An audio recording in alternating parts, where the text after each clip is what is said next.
어느 교회에 전도를 아주 열심히 하는 전 집사님이라는 분이 계셨습니다. 한 번은 직원을 1000명이나 거느리고 있는 큰 회사의 사장님을 전도하기로 결심을 했는데, 이 사장님 전도하기가 여간 어려운 것이 아닙니다.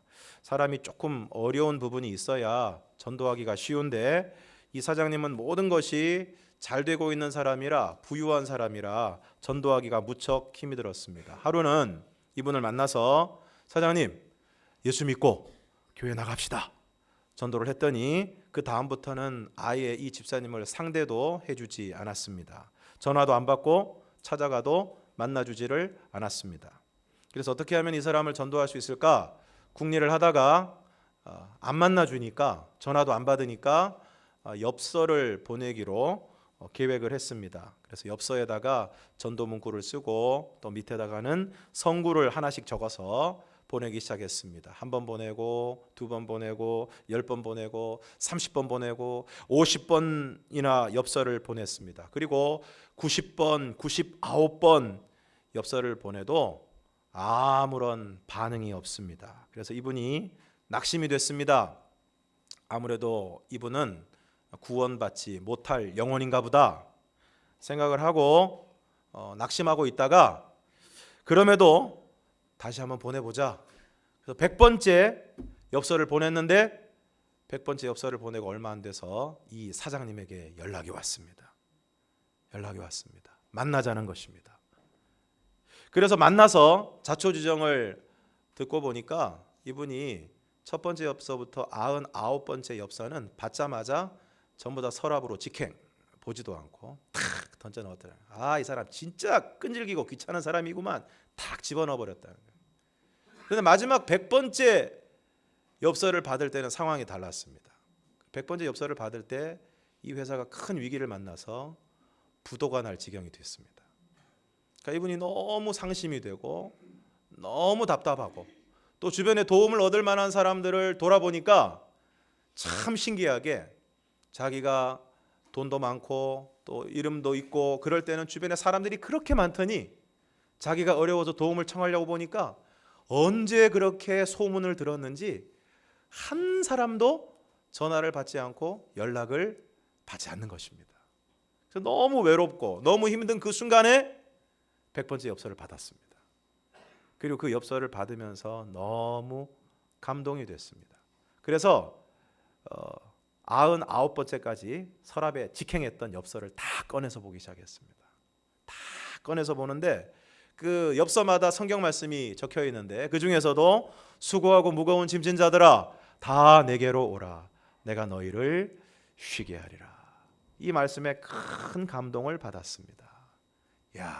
이 어려운 상황에서 사람들 다 나를 외면하고 떠났는데 내가 이제 도움을 얻을 사람이 한 사람도 없는 줄 알았는데 여기 지금 수고하고 무거운 짐진 자들을 부르시는 한 분이 있다는 걸 알고 크게 위로를 받았습니다. 그래서 엽서를 보낸 그 집사님께 전화를 해서 만납시다. 만나자마자 예배를 드립시다. 그래서 그때부터 이분이 교회에 나오고 예배를 드리기 시작했습니다. 100번째 엽서가 이 사람을 구원했습니다. 그는 희망과 용기를 갖고 다시 시작을 했습니다. 그래서 부도 위기에 있던 이 회사가 이 사장님이 힘을 내서 다시 한번 해보자. 그러니까 전 직원들도 힘을 합쳐서 다시 한번 해보자. 그래서 회사가 위기를 극복하고 이전보다도 더욱더 발전하게 되었습니다. 뿐만 아니라 이 사장님은 그때부터 올바른 신앙과 믿음의 사람이 되어서 교회도 세우고 또 교회도 열심히 봉사하고 또 그 교회에 있는 모든 직원들을 열심히 전도하기 시작했습니다. 그리고 전도를 얼마나 열심히 하는지 자기를 전도한 그 집사님보다 더 열심히 전도하는 일에 애를 쓰게 되었습니다. 오늘 이 위기를 만난 사장님을 살린 것이 무엇입니까? 바로 그 사장님을 전도하고자 포기하지 않고 엽서를 보낸 그 집사님의 엽서에 적혀있던 하나님의 말씀, 그 하나님의 말씀이 이 사장님을 살렸습니다.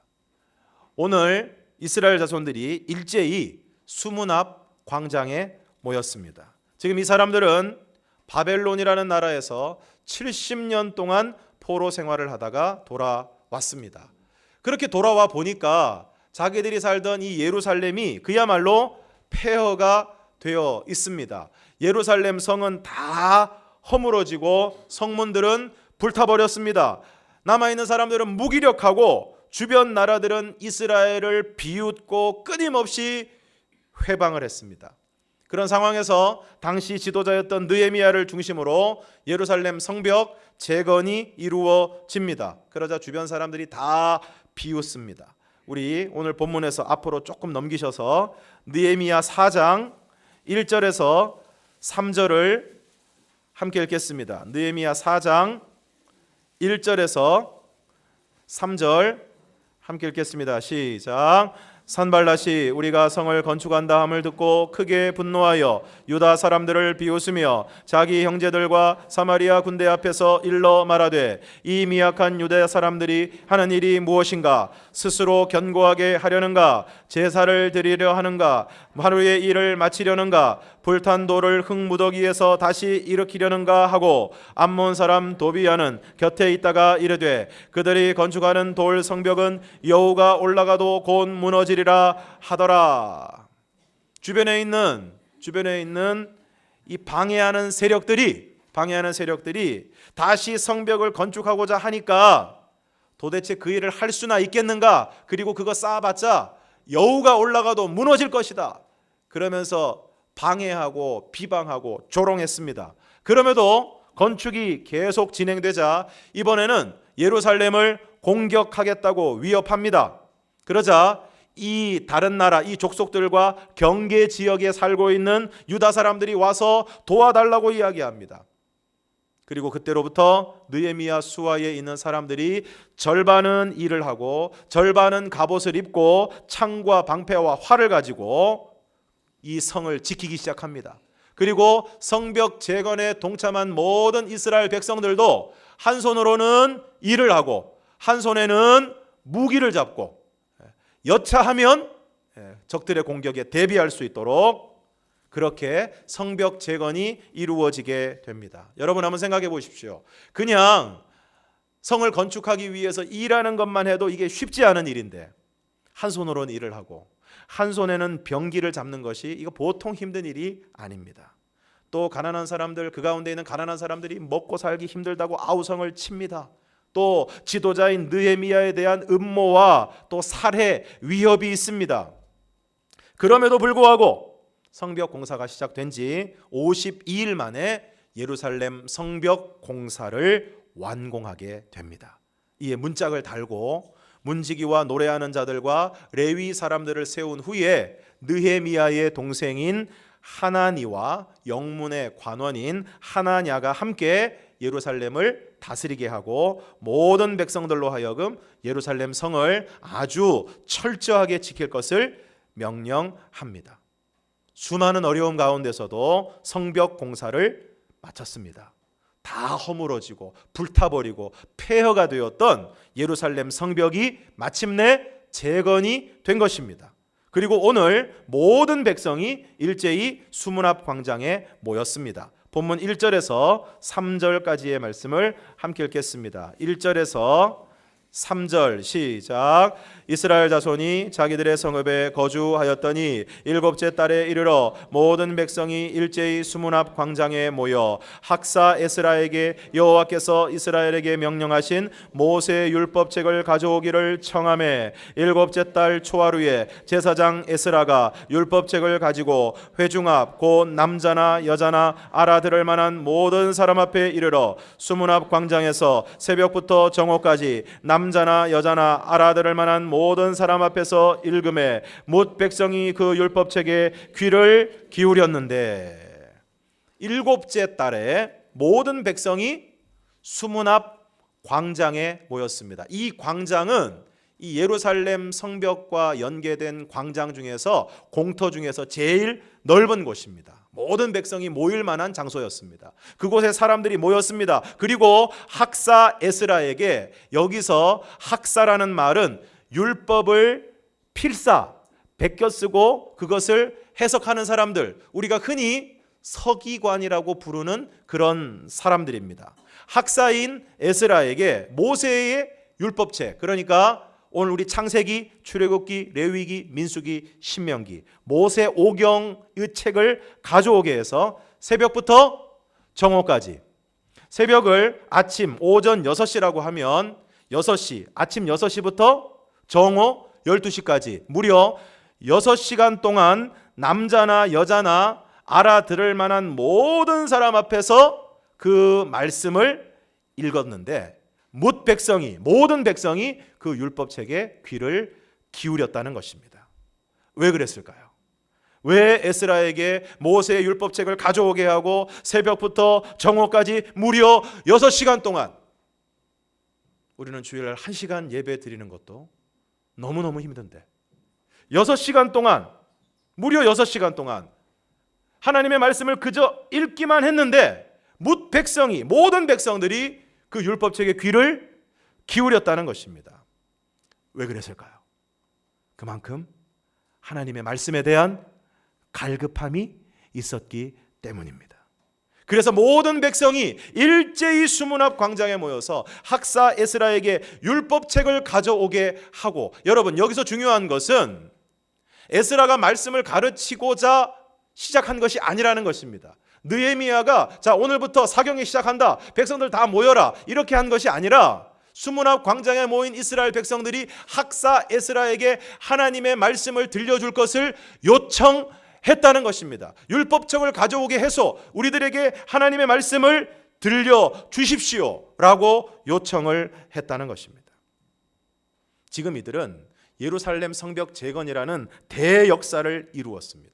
도무지 불가능하게 보였던 그 일을, 수많은 방해와 수많은 난관이 있었음에도 불구하고 52일 만에 그 일을 이루어내었습니다.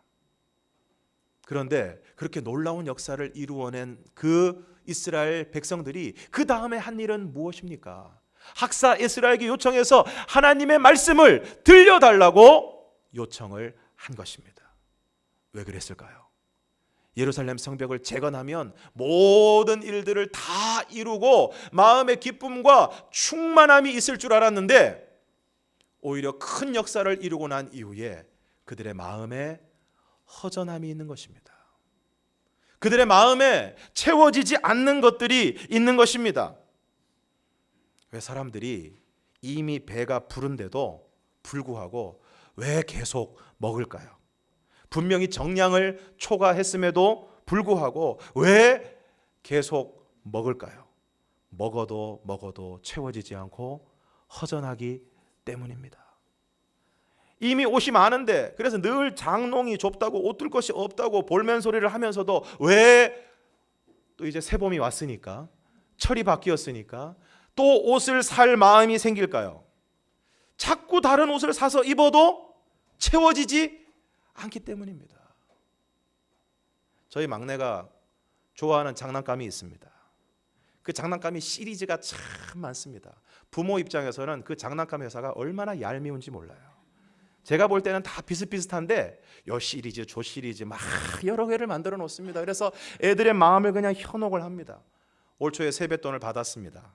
그러더니 하는 말이, 세뱃돈 목돈을 받아서 이 돈으로 그 장난감 시리즈 가운데 조금 비싼 시리즈를 사겠다는 것입니다. 그러면서 하는 말이, 또 저기 엄마 아빠가 허락을 안 할까 봐, 이번에 이 장난감을 사면 올해에는 다시는 그 장난감을 사지 않겠다, 그리고 그 장난감에 대해서 이야기도 하지 않겠다 선언을 했습니다.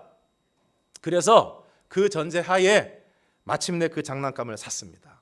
그런데 여러분, 이 저희 막내의 약속이 지켜졌을까요? 안 지켜졌을까요? 저는 저희 막내가 그 약속을 할 때부터 그 약속은 절대 지켜질 수 없다는 것을 확고하게 믿고 있었습니다. 왜 그렇습니까? 만족이 안 되는 것입니다.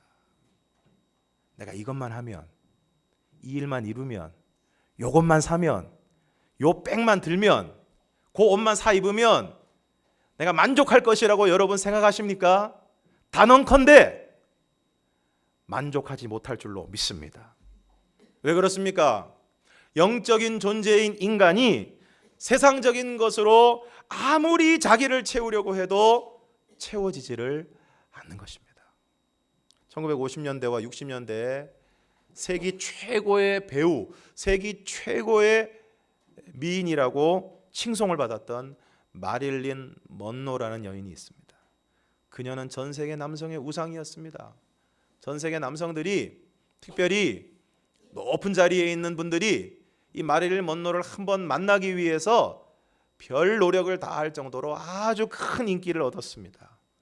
근데 그랬던 마릴린 먼로가 겨우 36살의 나이에 자살인지 타살인지 정확히 밝혀지지 않았지만 약물 중독으로 짧은 인생을 마감하게 되었습니다.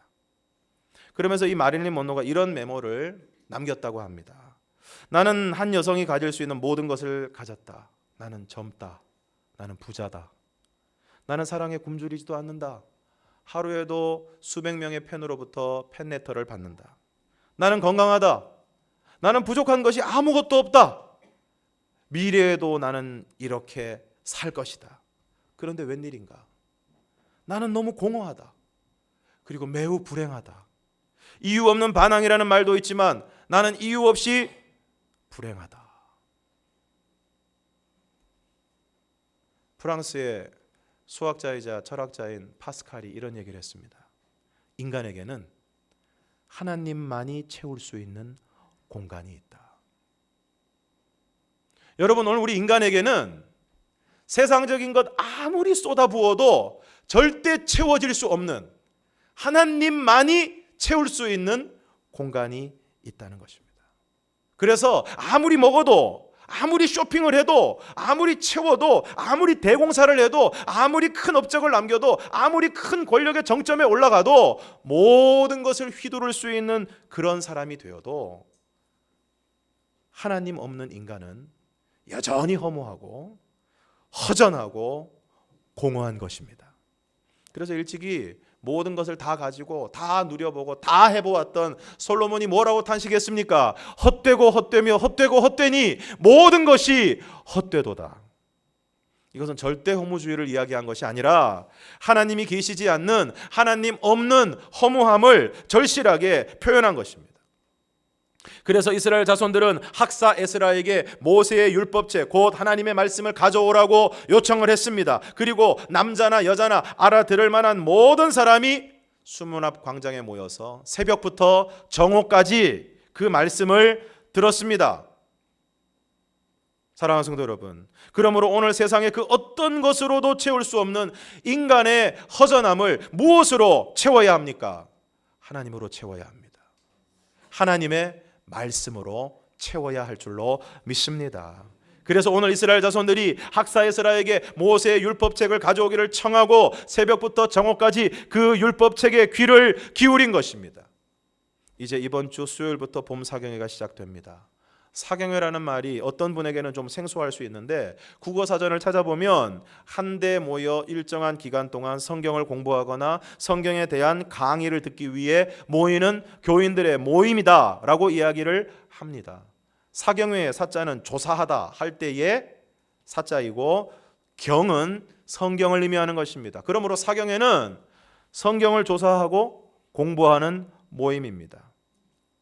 이번 사경회를 맞이하면서 무엇보다 오늘 저와 여러분들에게 오늘 수문 앞 광장에 모인 이스라엘 백성들과 같이 하나님의 말씀에 대한 갈급함과 사모함이 있기를 주님의 이름으로 축원합니다. 말씀을 듣기를 원하고 말씀을 듣기 위해 모이고 새벽부터 정오까지 알아들을 만한 모든 사람이 그 율법책에 귀를 기울인 것처럼 오늘 저와 여러분에게도 동일한 마음이 부어지고 그 마음으로 하나님의 말씀을 듣고 이번 사경회에 참여할 수 있기를 주님의 이름으로 축원합니다. 그리고 하나님의 말씀을 들을 때 그 하나님의 말씀에 대한 존중함이 있어야 합니다. 오늘 본문 5절을 우리가 함께 읽겠습니다. 5절 시작. 에스라가 모든 백성 위에 서서 그들 목전에 책을 펴니 책을 펼 때에 모든 백성이 일어서니라. 지금은 어떤지 모르겠지만 전에 청년들이 많이 모이는 어떤 교회에서는 성경을 봉독할 때 이 말씀에 따라서 성경을 봉독하는 그 시간에 모든 성도들이 다 자리에서 일어나서 하나님의 말씀을 함께 봉독을 했습니다. 그리고 우리가 성경을 읽을 때 그냥 읽는다고 하지 않고 뭐라고 합니까? 봉독한다고 얘기하지요. 무슨 뜻입니까? 여기서 봉독의 봉자가 받들 봉자입니다. 그래서 성경은 어떻게 읽는 것입니까? 받들어서 읽는 것입니다. 왜 그렇습니까? 그만큼 하나님의 말씀을 존중한다는 것입니다. 오늘 우리가 하나님의 말씀을 받을 때 어떻게 해야 됩니까? 그 말씀을 존중해야 됩니다. 그러면 하나님의 말씀을 존중한다는 것은 무엇을 의미하는 것입니까? 하나님의 말씀을 정말 하나님의 말씀으로 받는 것입니다. 하나님의 말씀을 들을 때 그 말씀, 또 그 말씀, 다 아는 말씀. 정말 부끄러운 고백이지만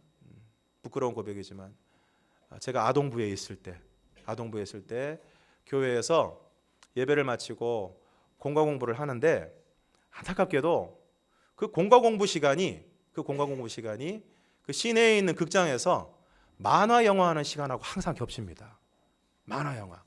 그때 만화 영화가 뭐가 왔냐면은 마루치 아라치가 왔어요. 시골에서는 영화를 대도시처럼 늘 하는 게 아니라 그런 영화가 한번 오면 그때만 딱 하는 겁니다. 그러니까 너무너무 보고 싶은 거예요. 너무너무 파란 해골 13호하고 마루치 아라치가 너무너무 보고 싶은 거예요. 그래가지고 그 시간이 딱 맞는데 오늘따라 웬일인지 왜 이렇게 선생님이 공어 공부를 길게 하시는지 모르겠어요. 그래서 제가 해서는 안 될 일을 했습니다. 뭐라 그랬냐면은 여선생님이었는데 키가 작고 아주 여리신 여선생님이었는데 그런 선생님의 마음을 제가 헤아리지 못하고 선생님 다 알아요. 오늘 선생님 뭔 말씀하시려는지 제가 다 알아요. 다윗과 골리앗 얘기 아니에요. 다윗이 이렇게 해가지고 골리앗을 딱 맞춰서 넘어뜨렸다는 거 아니에요. 믿음으로 해서 승리했다는 거 아니에요. 다 알아요. 빨리 맞춰주세요. 영화 보러 가야 돼요.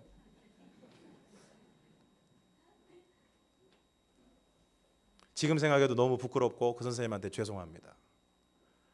그런데 오늘 우리가 말씀을 들으면서 저처럼 이렇게 대놓고 얘기하지는 않지만 마음속으로 말씀을 들을 때 성경 본문을 읽는 순간에 그 말씀 내가 무슨 얘기할지 다 알지. 맞는 말씀이긴 한데 실천하기는 힘든 말씀. 그래서 듣기는 들어도 실천은 어렵고 그래서 실천을 안 하고 그 말씀을 별로 중요하게 대수롭지 않게 여기기 시작하다 보니까 어느 순간에 그 말씀 자체를 소홀히 여기는 우리의 모습을 볼 수 있습니다.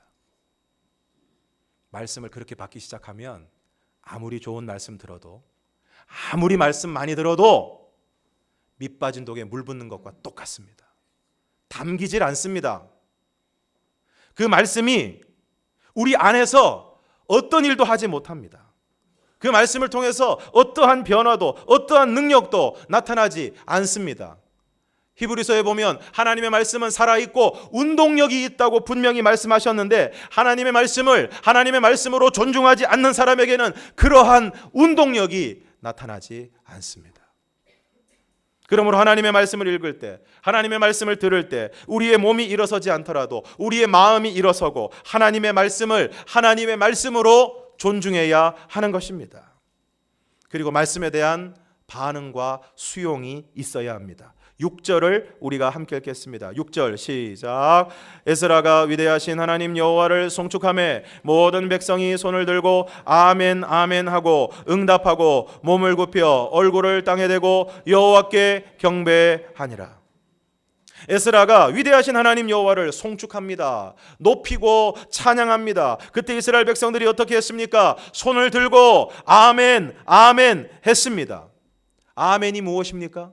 진실로 그렇습니다. 그렇게 되기를 바랍니다. 라는 수용과 순종의 반응입니다. 사랑하는 성도 여러분, 오늘 여러분은 말씀을 받을 때 그 말씀에 어떻게 반응하고 계십니까? 마음에 드는 것은 아멘, 마음에 들지 않는 것은 노멘 하고 계시지 않습니까? 별로 부담스럽지 않은 말씀은 아멘, 부담되는 말씀은 패스 하고 계시지는 않습니까? 사랑하는 성도 여러분, 오늘 우리에게 주어진 하나님의 말씀 창세기부터 요한계시록까지 이 말씀은 전부가 하나님의 말씀입니다. 어떤 자유주의 신학자들의 시도처럼 어떤 것은 하나님의 말씀이고 어떤 것은 하나님의 말씀이 아닌 것이 아닙니다. 그러므로 어떻게 해야 합니까? 하나님의 말씀을 손에 들고 아멘 아멘으로 받아야 할 줄로 믿습니다. 여러분, 도대체 무엇이 성공입니까? 내 뜻이 이루어지는 것이 성공입니까? 내 마음대로 되는 것이 성공입니까? 내가 원하는 것을 얻는 것이 성공입니까? 진정한 성공이 무엇입니까? 진정한 성공은 하나님의 뜻이 이루어지는 것입니다. 그것 때문에 내 뜻이 이루어지지 않아도, 내 뜻이 실패해도 하나님의 뜻이 이루어지는 것이 진정한 성공인 줄로 믿습니다. 내 마음대로 되는 것이 아니라 하나님의 마음대로 되는 것이, 하나님을 기쁘시게 하는 것이 성공입니다. 그것 때문에 내 마음대로 되지 않더라도 하나님의 마음대로 되는 것이 성공입니다. 내가 원하는 것을 얻는 것이 아니라 하나님이 원하시는 것을 얻으시는 것이 성공입니다. 그것 때문에 내가 원하는 것을 얻지 못한다고 해도 하나님이 원하시는 것을 얻을 때 그것이 진정한 성공입니다. 그런데 오늘 우리가 그와 같은 삶을 살아가기 위해서는 어떻게 해야 됩니까? 하나님의 말씀에 아멘 해야 합니다. 하나님의 말씀을 수용해야 합니다. 어떤 경우에도 그 말씀이 맞다는 것을 인정해야 하는 것입니다. 그래야 그 말씀을 수용할 수 있고 그 말씀을 순종할 수 있고, 그리하여 마침내 하나님의 뜻이 이루어지고 하나님을 기쁘시게 하고 하나님의 영광이 나타나게 되는 것입니다. 그러므로 사랑하는 성도 여러분, 오늘 저와 여러분이 하나님의 말씀을 받을 때 그 말씀에 아멘 하기를 원합니다. 주일에도 아멘 하시고 사경회 때도 아멘 하시고 어린아이가 와서 이것이 하나님의 말씀이고 하나님의 말씀이 이렇다고 합니다 해도 오늘 우리가 그 말씀에 아멘 할 수 있기를 원합니다. 이처럼 하나님의 말씀을 존중하고 아멘으로 받을 때 어떤 일이 일어납니까? 9절 말씀을 함께 읽겠습니다. 9절 시작. 백성이 율법의 말씀을 듣고 다 우는지라. 총독 느헤미야와 제사장 겸 학사 에스라와 백성을 가르치는 레위 사람들이 모든 백성에게 이르기를 오늘은 너희 하나님 여호와의 성일이니 슬퍼하지 말며 울지 말라 하고. 백성이 율법의 말씀을 듣고 다 울었습니다. 왜 울었습니까? 말씀을 제대로 듣고 보니 그 말씀대로 살지 못한 자신들의 모습이 보이는 것입니다. 오늘 우리가 말씀을 제대로 알지 못할 때는 죄가 죄로 보이질 않습니다. 그래서 말씀에 대해 무지한 사람들의 특징은 자기가 굉장히 선하게 사는 것으로 착각한다는 것입니다. 그런데 하나님의 말씀이 들리기 시작하고 그 말씀이 깨달아지기 시작하면 그 말씀 앞에 탄식하지 않을 수가 없습니다. 눈물을 흘리지 않을 수가 없습니다. 신방을 하다가 제가 화들짝 놀라는 순간이 있습니다. 신방을 하다가 점심을 먹고 오후에도 신방을 합니다. 그렇게 오후 신방을 마치고 집에 돌아와서 우연히 거울 앞에 서는 순간 제가 기겁을 하는 것입니다. 왜 그렇습니까? 점심 식사 이후에 입 주위에 음식 먹은 흔적을 완벽하게 처리하지 못한 것입니다. 여기저기 흔적들이 남아있고 혹시나 해서 이하는 순간 거의 기절 수준이 되는 것입니다. 1층에도 불이 나고 2층에도 불이 나고 그런 줄도 모르고 말씀도 전하고 대화하고 좋다고 웃고 그랬던 것입니다. 그런 저를 바라보시는 우리 신방 대원들이 또 신방을 받으시는 성도들이 얼마나 안타까우셨겠습니까? 이걸 얘기할 수도 없고 보고 있자니 민망하고 얼마나 애가 타셨겠습니까? 그런데 여러분, 제가 왜 그랬습니까? 그런 저의 모습을 볼 수가 없었기 때문입니다. 그러다가 거울 앞에 서는 순간 기겁을 하는 것입니다. 수많은 사람들이 나름대로 선하게 산다고, 괜찮게 산다고 생각하다가 말씀 앞에 서는 순간 말씀이라는 거울 앞에 자신의 모습이 비칠 때 기겁을 하는 것입니다. 탄식하지 않을 수 없습니다. 울 수밖에 없는 것입니다. 어느 정도 몸무게가 수준을 넘어가면 체중계에 올라가는 것이 정말 두렵습니다. 한 바퀴 돌아서 올까 봐 두렵습니다. 그럼에도 불구하고 우리는 체중계에 서야 됩니다. 우리는 많은 순간 말씀 앞에 서는 것이 두렵고 떨립니다. 부담스럽습니다. 그러나 그 말씀 앞에 우리가 서야 합니다. 말씀 앞에 서서 그 말씀 앞에 자신의 적나라한 모습을 보고 울어야 합니다. 가슴을 쳐야 합니다. 그래야 우리가 다시 살아날 수 있습니다. 이처럼 오늘 백성들이 율법의 말씀을 듣고 다 울 때 총독 느헤미야와 제사장 겸 학사 에스라와 백성을 가르치는 레위 사람들이 어떻게 했습니까? 본문 9절에서 12절을 함께 읽겠습니다. 시작.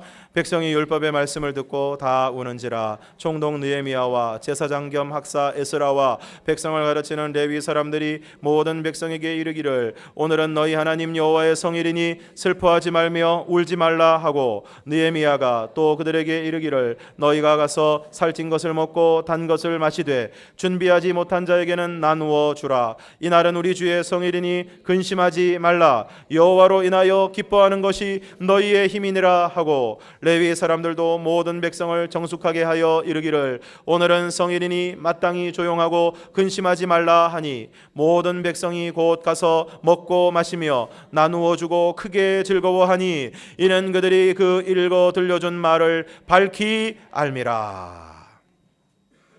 오늘 이스라엘 자손들이 수문학 광장에 말씀을 듣기 위해 모인 때는 유대 종교력으로 7월 1일 나팔절입니다.